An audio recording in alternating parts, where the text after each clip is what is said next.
Tu sais ça comment? Je suis un peu fatigué là. Mais ouais, bizarrement, ça allait beaucoup mieux à la fin de la course. Ok. J'ai eu un énorme up là, à partir du haut, là. J'ai fait la descente comme jamais aussi vite.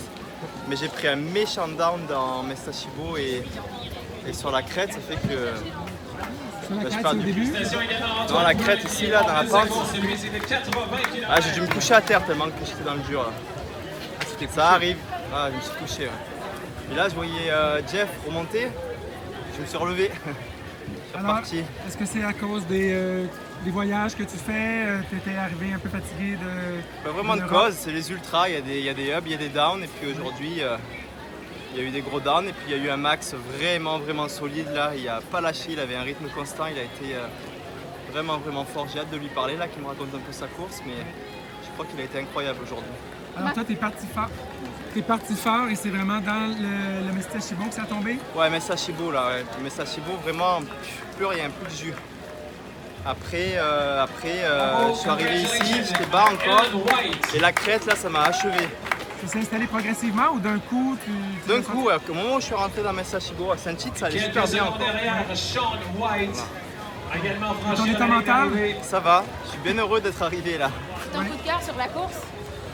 J'ai bien aimé d'avoir rajouté des parties single track avant parce qu'on prenait plus de route là, avant Saint-Tite justement. Bah, c'est sûr que ça fait plus mal là, mais c'est plus sympa de rester dans le bois je trouve. Comment tu as trouvé les sentiers cette année? Plus propre que l'année dernière. Hein. Puis la météo était finalement vraiment cool. Je pense que là, ça va être dur de battre les temps qu'on a fait aujourd'hui parce que comme c'était frais, la météo, habituellement c'est chaud.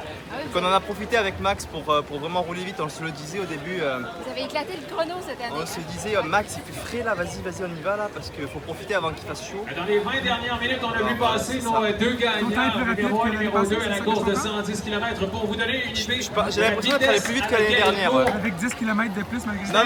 Non, sur le temps final, je suis plus lent, mais le 100 kg, je l'ai passé plus vite que l'année dernière, je pense. aussi vite que ça. T'as l'air un peu déçu, Mathieu. Non, je suis fatigué, je suis très fatigué là. Non, je suis super content, c'est super. Mais je suis fatigué, ouais. Ok. Fatigué. Accumulation de fatigue là, va falloir que je vais prendre 2 semaines super off là, mais totalement off de course. Avant de se focaliser sur la CCC dans 2 semaines. Mais là, pendant 2 semaines, no course, rien du tout. Je vais faire un peu la fête, boire quelques bières et puis on reprendra la course dans 2 semaines. Ok, 3 mots pour décrire ton expérience aujourd'hui. Dur celle-là, non? Humide,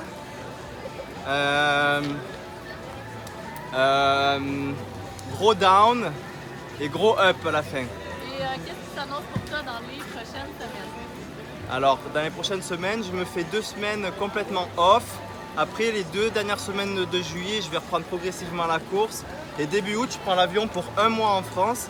Et cette année, je vais me donner un peu plus de chances de réussir l'UTMB. Alors, je vais aller super tôt à Chamonix pour courir sur les trails de Chamonix et être prêt pour la CCC fin août. Catherine, belle course. Merci. Bon.